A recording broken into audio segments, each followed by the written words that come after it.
Buenos días. ¿Tiene valor el paisaje? Esa es la pregunta que hicimos en nuestra segunda edición de Tertulias del CEPBI a 4 ponentes que han nacido en el Penedès, que viven aquí y que también trabajan aquí.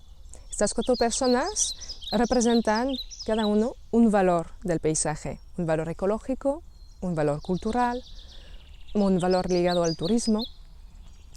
Y el debate tiene como objetivo de demostrar que juntos tienen acuerdos sobre lo que es el valor del paisaje, más allá del valor económico.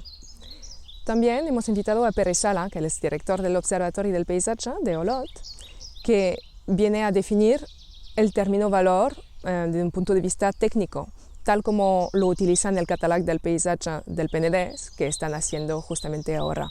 Entonces os propongo escuchar en pocos segundos las opiniones de cada uno y más adelante seguir nuestras conclusiones. Tendremos otra tertulia sobre el valor económico del paisaje esta vez, que es un tema muy complejo que os invito a seguir en la tercera edición. Gracias.